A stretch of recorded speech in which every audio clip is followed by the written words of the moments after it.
Kasabay nga po mga idol ng hindi paglalaro muli ni Joel Embiid sa game ng 76ers laban sa Denver Nuggets ay hinahanap nga po siya ngayon ng mga fans at nagrereklamo bakit nga ba ayaw maglaro kontra sa Denver Nuggets. Yan naman ang ating unang storya na sasamahan ko na rin ng ipinakita ni LeBron James kung gaano pa rin siya kalakas at ang balita at usap-usapan ng mga fans na dapat nga daw imbestigahan muli ng NBA ang ginagawang dirty play ni Draymond Green kontra sa Lakers ngayong araw. Kaya mga idol, tara!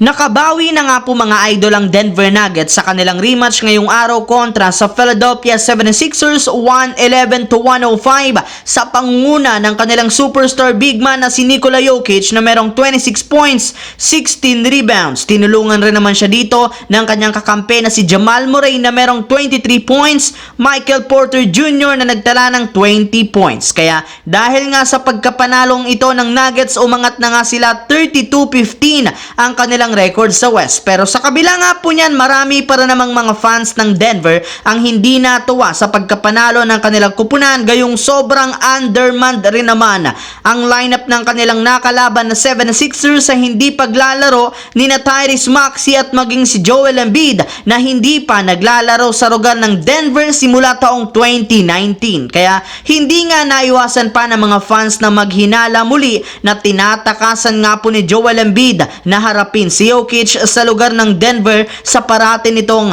pagkawala. Samantala, dito naman tayo sa ating sunod na storya sa balita at usap-usapan na ganito nga kalakas ang isang LeBron James at ang usap-usapan ng mga fans na dapat nga daw paimbestigahan muli ng NBA ang ginagawang dirty play ni Draymond Green. Simula nga po mga idol, umpisa hanggang sa pagtatapos ng kanilang laro ng Lakers at Warriors, naging mainit ang kanilang bakbakan. At kahit man lumamang ng double digit ang Warriors sa third quarter na sinabayan ng pagtatamo ng injury ni na LeBron, Davis at Jared Vanderbilt, sinubukan para naman nga po ng Lakers na makahabol. Syempre, simula nga po niya naging dikit na nga ang kanilang score kung saan umabot pa ng double overtime ang kanilang laban dahil sa 3-pointer ni na Stephen Curry at Klay Thompson na tinatapatan rin naman ang parating pagsalaksak ni LeBron at Anthony Davis na merong D'Angelo Russell sa shooting. Subalit, sa huli, nakuha pa rin naman nga po ng Los Angeles Lakers ang panalo 145-144 sa pangunguna ng itinuturing na oldest player sa liga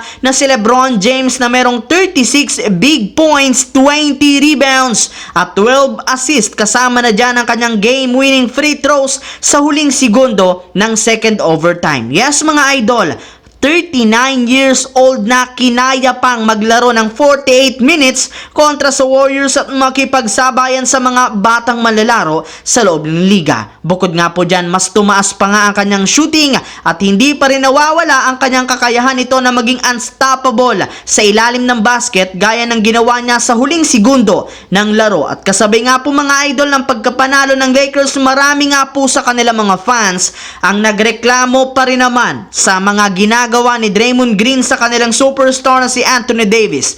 Una nga dyan ay ang pagtuhod nito sa hita ni Davis habang ito ay nasa ere, which is good play naman na sinundan rin naman ito ng pagsapak ni Draymond Green sa mukha ni Anthony Davis para makakuha ng foul. Kaya dahil dyan, dito na nga nagsimulang mag-init ang diskusyon para paimbestigahan muli ng NBA si Draymond, gayong hindi rin naman nga simpleng basketball o play ang kanyang ginagawa sa superstar ng Lakers na si Anthony Davis. Ayon nga po sa mga fans, dapat nga daw tinawagan ng flagrant 1 si Draymond Green dahil sa pagsapak nito sa mukha ni Anthony Davis. So yun lamang mga idol ang ating bagong video ngayon dito na ating pinag-usapan ngayon. Once again, this is your J-Zone TV. Huwag kalimutang mag-like at syempre mag-subscribe na rin, pindutin ang notification bell sa aking channel para lagi kayo maging updated sa mga nangyayari sa NBA. I-follow, bisitahin at i-like ang ating Facebook page, J-Zone TV. Maraming salamat